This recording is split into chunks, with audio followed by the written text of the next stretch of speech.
Hi, everyone, and welcome to Cocoon episode 16, but the first episode of Cocoon for 2024. And we're so lucky to have Melissa Cook from Uniquely You Nutrition here to join us as our first guest. So thank you so much, Melissa, for joining us.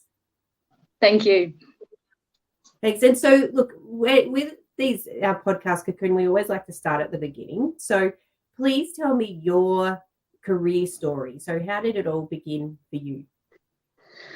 So I was working in the airlines at that stage as a flight attendant for 10 years. And so I had envisioned myself doing that, and I felt very blessed to be there, but I still wanted something more. There was still like a passion inside of me that, I was searching for.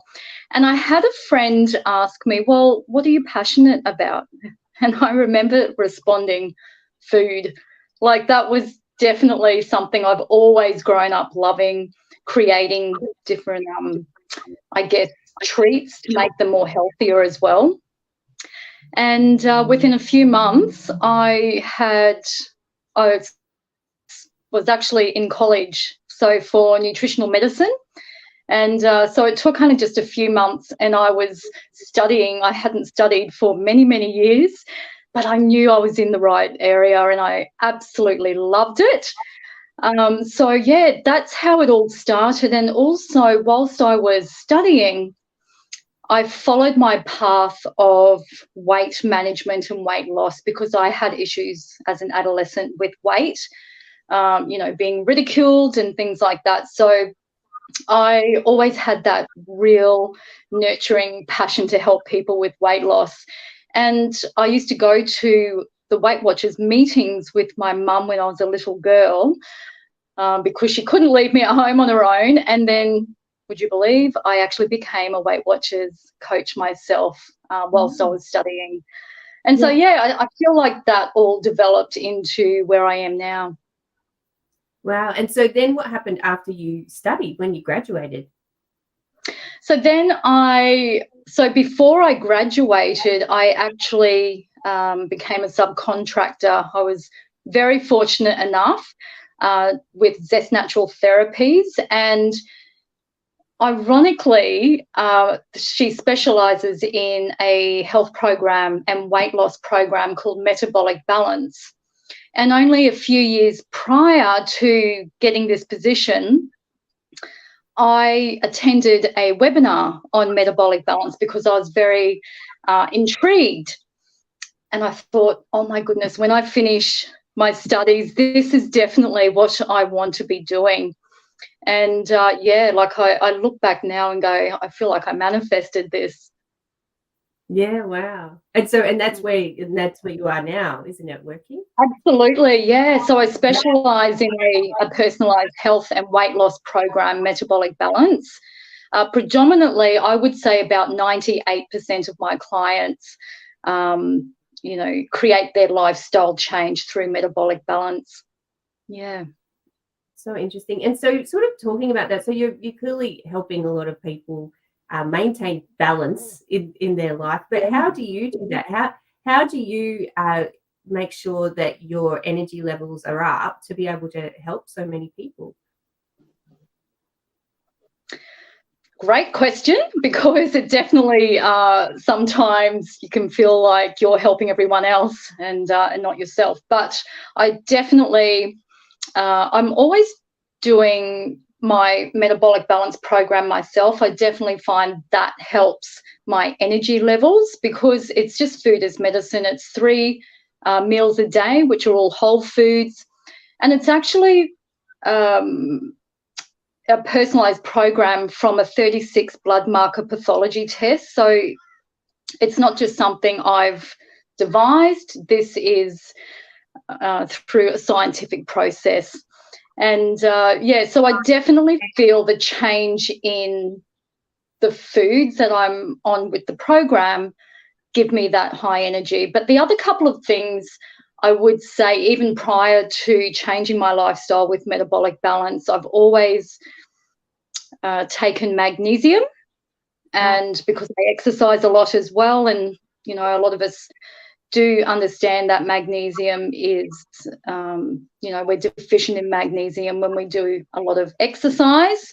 So I make sure I top myself up with magnesium and then B vitamins. I think they would be definitely, my top list. And of course, with the program, the food program that I specialise in and that I'm on myself, it all stems down to having those right foods for you. So nothing is inflammatory. They're all anti-inflammatory foods to me. And so that's why my energy peak is incredible.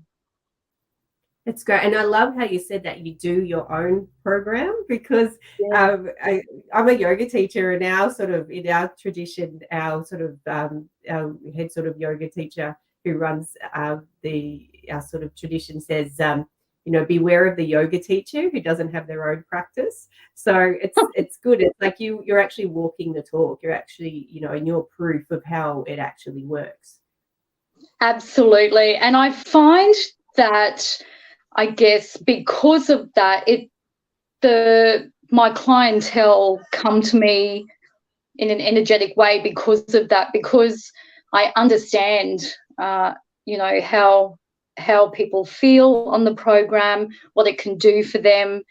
And in all honesty, I guess my biggest goal is my client to be liking themselves again. I feel like the majority of the time, the first consultation is, when the client is really unhappy with themselves and the way they're feeling.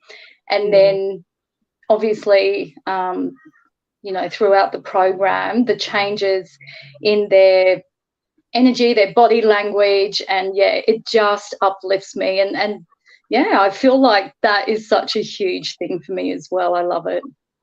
Yeah. And so I don't know about you. There's sometimes during my working life where there's certain periods of time where it's really intense, and it might end up with me doing long hours and things like that to really push myself through this certain amount of time. It's probably not healthy to do it that way, but it just happens. Like it's just a fact of life for my profession. And I'm sure there are times where you're a lot busier than others. Do you have any sort of like recovery that you do after you're going to have to go through this period of time? Is there anything else that you do to sort of soothe yourself after going through something like that? Absolutely. And just as you said before, walking the talk sort of thing, I really promote self-care. And so if I'm promoting that, I need to be doing it as well.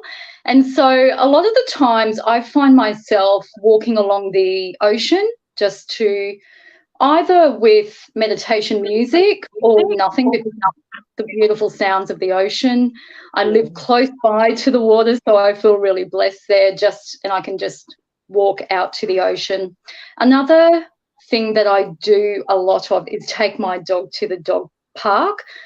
And if anyone listening does that, they will understand the joy that it brings, seeing your dog play with other dogs and just be so happy and joyful. So I find they're my reliever and they re-energize me. But the other thing which I've loved even prior to my studies is creating healthier versions of treats, like chocolate brownies, but I'll use sweet potato, or something like bliss balls. And I try adding different vegetables. So it's a hit and miss sometimes, but I find it very therapeutic for myself as well. Yeah, it sounds fun. And I know what you mean about dogs. I don't have a dog, but when I'm walking along Kokoon Beach, sometimes I head towards Stoomer's Beach, where the dog sort of run is. And, you never see an unhappy dog at the beach. So if you're ever feeling low, like go and see dogs running around, like honestly, and it's just such a joyful thing. I completely agree. It really is. Now, let's go back to, again, the beginning of your career. What I want to ask you is, what do you wish you knew then about how to maintain your own wellness? So if you could go back in time, knowing what you Yep. know now, what would you tell yourself who was actually beginning their career? Yeah, so I wish uni would sort of educate this, because it really is quite important for our own self-care, and that's ethical boundaries and professional boundaries. So, I've had some instances where I've had clients, and I mean, like, it's very minimal, but it still causes, some sort of stress component there for myself, where the client is trying to contact you out of hours, out of work hours, or, to the point where it's bordering, too much, but they want your attention ASAP. It's like that they're your only client, and you've got to drop everything for them. And I didn't quite grasp this at the start, and I would feel obligated to actually respond, even if I was stressing myself out, because I was in the middle of doing something. And yeah, I think definitely with experience, I still find myself every now and then wanting to respond or feeling like I need to respond straight away. But I'm absolutely learning that, my self-care is valuable as well. And that I just respond, that I will get back to them, when I can. And yeah, and I think also at the start of my career with some of the elderly clients, they're not really, I guess, tech savvy. And I actually gave my personal number out to them because it was very easy for them to be able to just text. Like, that was pretty much the only way of contact for them. And of course, I felt obligated. We still need to keep in touch. But then it can get to the point where you're getting text messages on a Saturday night, or, on a Sunday, or just on your days off, sort of thing. And I'm just like, oh, yeah, it's, I don't know, I guess, how to stop that when, they are elderly, and I understand technology can be very stressful in itself if you don't know what you're doing. So this is something I'm still learning. Yeah, and it's the same. I completely agree with you. Even in my industries of academia and running a digital marketing agency, it's all about boundaries, isn't it? And how to make sure that you communicate those, but communicating them in a really kind way, just to say, I need my time as well. So I've had to do that, with students who want me to answer them on weekends, and even with some clients do believe that once they're your client, they have 24-hour access to you, and they will try. But most of the time, when you do explain, they do respect that. But yeah, it's definitely something that you need to learn, and it's something that it would be good to learn about that when you're actually studying. I totally agree. Yeah. And so talking about technology as you did, so thinking about now, because I mean, one of my key sort of specialties is social media, and I know that for people working in the wellness space, that social media has become quite important for to just get their message out, and to let people know that their business is there, and to try and be one way to attract new clients. It's definitely not the only way. In my opinion, word of mouth is the most powerful form of marketing, but it's social media. It can be there to sort of maintain relationships with clients and just catch the eye of new ones. So with that, there's often that conflict between wellness and social media. So how do you navigate that? Do you have any sort of practices you put in place so that you're not feeling like you have to be online all the time, posting or checking? And what do you do to set up your own boundaries, I guess, with social media? this is still a work in progress, let me tell you. Because our industry, it does rely heavily upon marketing on social media and, constant posting. And, as you say, still word of mouth is so much more valuable. But we've still got to be constantly posting. And so it is a fine line, I think. And I know there are certain apps that you can actually pre-do your pre-record or pre-post your posts and videos and things, and they'll come out, at a certain time. And I still haven't quite got to that stage yet. It's one of those things that I think you've got to monitor your time on social media as well, and either have a timer on your phone, because that can be sometimes you can be so engrossed. Yeah. Because it's not just you're posting, you're scrolling to get ideas from, other practitioners, or just a light bulb moment, or just follow other practitioners that really resonate with you. And you can get lost, in time. So having that timer set on your phone, I think, is a great idea. Having maybe one day a week where you're not even working on the business or in the business, and so you're actually not on the phone scrolling and posting and things like that. Look, it really is something I definitely know that a lot of other practitioners are still working on. But, I guess my one tip would be, that time factor on the phone. I mean, that's quite easy to set up, and, Yeah, that's great advice. And, and even, I have to work in it, and I have to, make sure that, I'm not doing that. I love going on long drives, and so because I can't look at it then. so it was amazing. Like, I drove from over the Christmas from Coolum down to Melbourne and back, and having those hours in the car, because I was the only driver, where I could not touch my phone. It was actually really nice. So so that's one way, but it's quite an extreme way. But sometimes we have to do the extreme.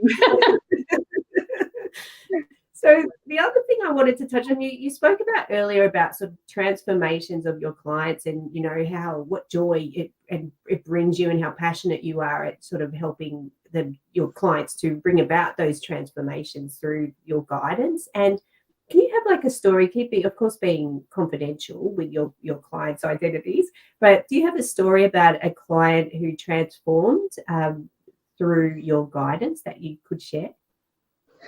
Absolutely. And the first one that comes to my mind, I've had a lot, obviously, but this one, I guess, really pulled at my heartstrings, if you will.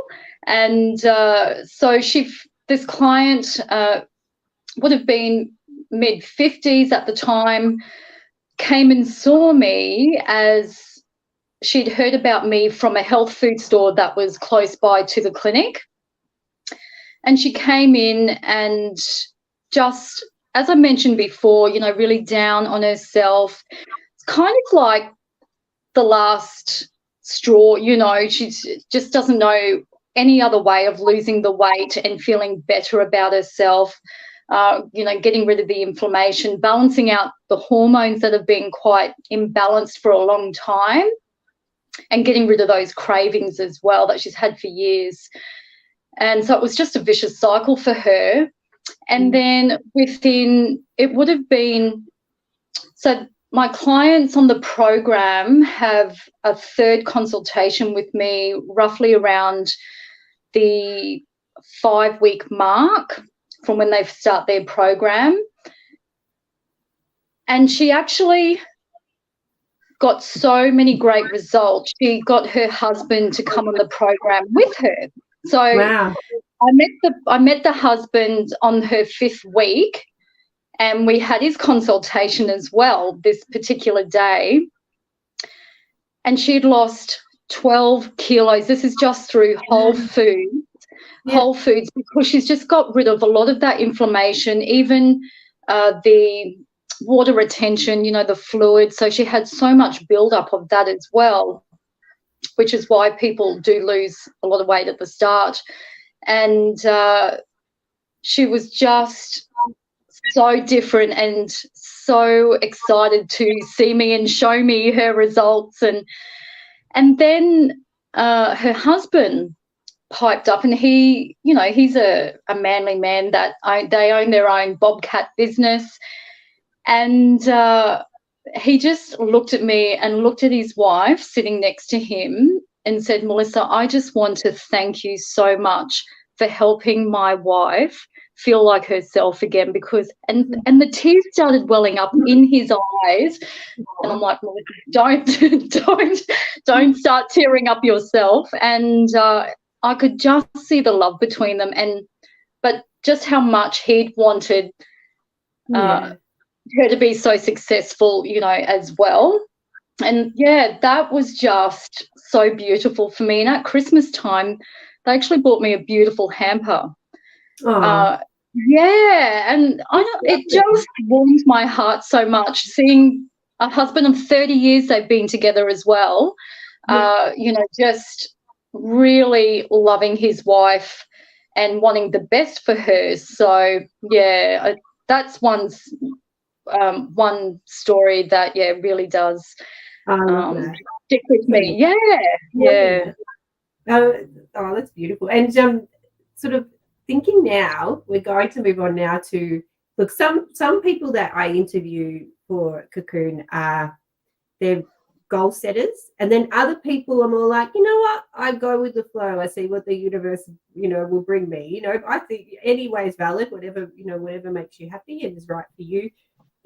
Are you a goal setter? And if you are, what are your goals for this year? Being January is probably the month for goal setting. Which camp are you in? So I don't tend to write down my goals. I have them in my head, and business goals for myself are certainly educating the masses. So, educating more people around the basics of, understanding a food label. This is something I feel like the general public do not even understand how to read a food label. And if someone doesn't know what is in the ingredients, they don't know what they're putting into their body. And this is one of the biggest problems I feel with this nation being overweight, because people don't understand something that might be classed as healthy, or it's in the gluten-free section in the supermarket, they think is going to be good for them, and in actual fact it's extremely high in sugar. So this is one of my passions. I actually have a Facebook group called the Food Label Detective, and I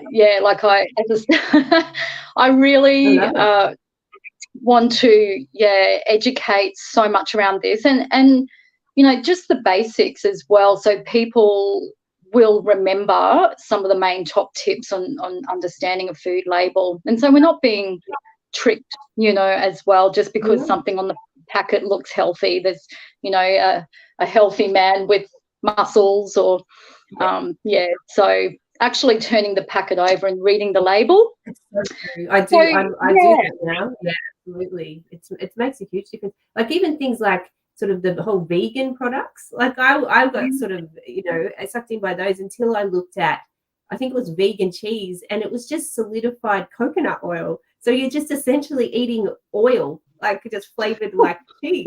Absolutely. And all the other added, inflammatory things that go with that. So but I don't know how that will look as in terms of the way it will be distributed, or I run a lot of workshops as well, but I definitely know that is one of my main goals, is for all of Australia to understand how to read a food label. And I know that sounds like a very basic goal, but there are so many strategies around promoting that as well. So I'm very open to anything that comes my way in which I can educate that way. Yeah. And it's really important because it's a form of literacy, isn't it? Like really understanding, because and understanding too the I guess the tactics that some food companies actually use to not be completely transparent about what they're putting into their products. Absolutely. Yeah. So if people only knew, I think we'd have, you know, more of a stronger mindset around the foods that we eat. Yeah. Absolutely.